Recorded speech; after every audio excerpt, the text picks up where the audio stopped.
Balik lagi di PTV Show, masih barengan Salma Irma di sini dan masih bersama dengan Miss Alif. Kita masih ngobrolin tentang pengaruh keluarga terhadap tumbuh kembang anak. Tadi sudah sampai meluas ya dengan aktivitas Miss Alif yang luar biasa. Di sini mungkin banyak sekali bunda-bunda yang juga merasakan ada beberapa hambatan dalam tumbuh kembang anak. Jangan khawatir karena sebenarnya semuanya hanya butuh konsisten. Bagaimana kita bisa terus memberikan stimulus kepada anak itu ya intinya ya. Karena bagaimanapun Miss Alif ingin memberikan terapi begitu kepada klien atau kepada anak-anak tersebut, tapi tidak akan berhasil tanpa bantuan dan support dari orang tua khususnya begitu ya. Dan yang harus merubah habit itu sendiri ya nggak sih Miss Alif? Nah Miss Alif ini bicara tentang keluarga, ini nggak jauhnya sama orang tua. Tapi orang tua lagi-lagi kan ada dua ya, karena kebanyakan anak ini kalau dibicarakan belum bisa ini, belum bisa itu, anak begini, anak begitu, pasti sering kali yang dipanggil adalah ini ibunya ngajarin gak sih? Tapi anaknya hebat, yang disalahin ini, ya kita kalau misalkan anaknya dapat prestasi, wah siapa dulu ayahnya dan lain sebagainya gitu ya. Kalau nah, bagus itu kerap baru kali, ya kerap kali seperti itu gitu ya, yang hadir di lingkungan sekitar kita begitu ya. Nah sebenarnya siapa sih yang memiliki peran begitu dalam mendidik anak? Apakah ibu yang harus lebih memiliki peran atau ayah? Atau bagaimana peran keduanya? Ya, menurut saya keduanya harus seimbang ya antara ibu dan ayah. Mungkin sekarang banyak yang bilang ya kan ibu di rumah, jadi peran ibu harus lebih banyak dibanding ayah gitu. Sebenarnya peran ibu ini juga butuh dampingan peran ayah gitu. Jangan sampai mereka tuh tidak seimbang. Jadi yang banyak saya dapetin dari konseling yang sering dibicarain sama saya ya. Jadi ini ayahnya tidak berperan. Jadi ayahnya tuh berperannya hanya ya fasilitas, kasih apa yang mau dimau, fasilitas gitu. Dan menurut ayahnya itu sudah bagus lah. Saya sudah berperan. Ya, saya sudah memperhatikan anak saya gitu ya. Nah, terus si anak ini sudah terbiasa dengan ibunya, di mana ibunya bisa arisan, sering ikut arisan, terus ke salon juga ikut dan segala macam. Sehingga kebetulan ini laki-laki, sehingga pas masa pertumbuhan dia jadi lebih mengetahui job desk-nya sebagai perempuan. Karena yang dia ikuti adalah aktivitas ibunya. Tanpa disengaja itu biasanya kan kita gini, ya udahlah ya ikut aja namanya anak bontot atau misalkan kayak gitu. Udahlah ikut aja daripada di rumah sendirian gitu. Kan ada banyak hal ya gitu ya.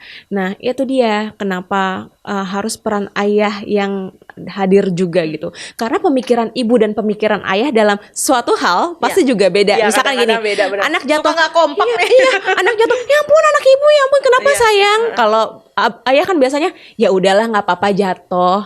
Ya kan nggak sakit nggak perlu nangis. Iya, udah nggak apa-apa. Iya, udah bangkit, bangun lagi nggak apa-apa kok gitu kan. Maksudnya respon itu aja harus udah beda kan. Kalau ibu lebih kayak ngeringis gitu ya. Iya, kayak gitu. Terus misalkan gini, ayah, masa aku tadi ditabuk sama teman aku. Kalau ibu, yang mana nak? Gitu biasanya rasanya langsung maju ke depan ya. The power of ibu-ibu. Iya, benar-benar. Kalau ayah kan, ya udah ya. Kamu kenapa nggak lawan? Kamu udah lawan belum? Biasanya kan kayak gitu ya. Kenapa memang sampai terjadi gitu ya? Kamu nggak menghindar dan lain sebagainya. Gitu-gitu kan. Responnya aja tuh beda gitu. Dan kalau misalkan ada benar-benar ayah berperan dengan baik, di situ kan sebenarnya orang tua anak juga bisa ngeliat orang tua ya. Biar bagaimanapun anak itu pasti mencontoh. Bener nggak sih? Itu yang paling utama sih ya kan. Dan hal yang sering banget bapak sama ibu suka lupa, kalau misalkan ini berantem suka di depan anaknya. Nah itu tuh yang bikin kan udah emosi, udah kalut, udah nggak bisa ditutup-tutupin lagi. Nah itu yang melihat, jadi anaknya nggak bisa menghargai, misalkan ibunya yang ngomelin bapaknya, anaknya melihat bapaknya nggak bisa kayak tidak menghargai ya gitu. Begitupun juga ibunya. Makanya kalau misalkan sebisa mungkin orang tua menghindar saat bertengkar dengan pasangan gitu sih. Karena itu masalah yang lain ya.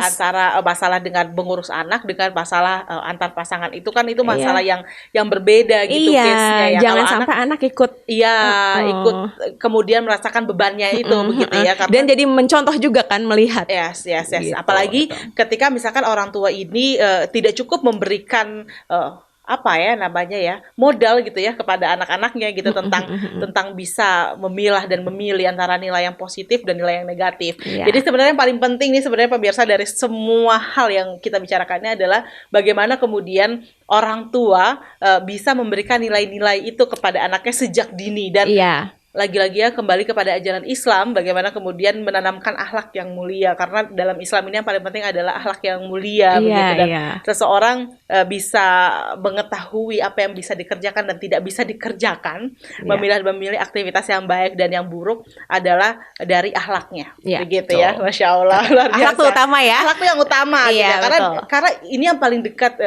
untuk kita menjalani kehidupan gitu ya nggak sih, karena gimana ya, kalau menurut aku kayak adab, akhlak itu tuh satu nilai yang harus diawali sebelum mendidik yang selanjutnya. Iya, simpel sih, kayak misalkan 3 kata utama yang terima kasih, baik, tolong, ya kan, maaf. Yes. Ya itu kan dalam pelajaran adab nggak sih? Iya, itu kan akhlak ya, balik lagi. Juga, iya, kan? gitu. Bagaimana kemudian kita bisa mengucapkan terima kasih terhadap betul. orang yang memberikan bantuan kepada kita, dan bagaimana kemudian kita bisa mengapresiasi seseorang dengan mengucapkan tolong, begitu ya. Artinya kita mengetahui bahwa kita bukanlah makhluk yang sempurna, kita pasti butuh orang lain, dan kemudian bagaimana kita bisa bijaksana ketika kita mampu mengucapkan kata maaf, begitu ya. Betul. Wah, luar biasa, ini senang banget kayaknya ya kalau kita bisa mendidik anak-anak kita sebagai generasi masa depan yang kemudian bisa kita didik sejak dini, begitu ya. Tapi Miss Alif, ini terakhir nih tentang perkembangan zaman yang sangat cepat, begitu ya. Ini terlalu cepat menurut aku, sehingga mungkin banyak orang tua yang masih berasa ini masih zaman dahulu kala gitu ya. Karena perkembangan zamannya sangat cepat sekali. Apa sih sebenarnya yang harus disiapkan oleh para orang tua, khususnya orang tua muda ya? Sekarang banyak banget ya nikah muda, kemudian langsung alhamdulillah Allah berikan kepercayaan gitu ya, buah hati yang kerap kali kita melihat bahwa usianya apakah cukup untuk memberikan pendidikan kepada anaknya? Nah, apa yang harus dipersiapkan sebenarnya? Sebenarnya yang pertama adalah orang tua harus berdamai dengan dirinya sendiri. Sehingga apapun kesalahan, apapun yang maksudnya ibaratnya kalau misalkan orang tuanya ada kesal-kesal sama orang tuanya, tidak melakukan itu ke anak gitu.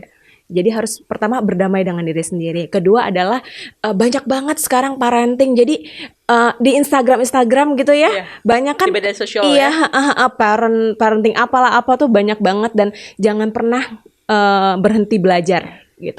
Karena kita nggak pernah tahu perkembangan zaman tuh, kalau kita nggak belajar, kalau kita nggak baca, kita nggak pernah tahu sampai sejauh mana gitu. Itu sih sebenarnya yang diperlukan sama orang tua sih. Belajar dan belajar. Dan sekarang caranya kita untuk belajar itu banyak banget. Jadi jangan ada alasan lagi kalau aku sibuk nggak sempat belajar. Bisa kok sambil mainan media sosial ya. Iya, betul banget. Sambil ngeliatin yang viral-viral. Sambil juga kita belajar. Sekarang webinar kan ada online kan, nggak perlu hadir semuanya. Ini apalagi di masa pandemi sekarang ya. Betul. Ini sebenarnya waktu banget nih untuk para orang tua melakukan hubungan atau interaksi bersama dengan anak-anak gitu ya. Sehingga tidak ada yang harus merasa kehilangan begitu ketika orang tua bisa memberikan fasilitas, pun orang tua bisa memberikan kasih sayang. Betul sekali. Terima kasih Miss Alif. Nanti kita jumpa lagi di segmen-segmen episode selanjutnya. Boleh. Masih panjang banget ini. Tadi aku masih nggak paham dan agak bingung tentang bagaimana orang tua harus berdamai dengan dirinya. Bisa dibahas di episode berikutnya. Boleh. Tapi yang paling penting pemirsa, terima kasih sudah menyaksikan program PTV Show ini, yang pastinya insya Allah akan memberikan wawasan baru terus kepada kita semua. Dan jika Anda adalah orang tua yang saat ini juga sedang mengurus anak, mendidik anak, cobalah tadi misalnya sampaikan untuk berdamai dengan diri kita sendiri, berdamai bahwa kita tidak pernah menyalahkan apapun yang terjadi dalam hidup ini karena anak, tapi kita hadir untuk memberikan wadah bagi anak-anak kita agar anak-anak kita mampu tumbuh dengan kasih sayang yang sempurna dari kedua orang tuanya. Terima kasih sudah menyaksikan program ini. Sampai jumpa lagi. Assalamualaikum warahmatullahi wabarakatuh.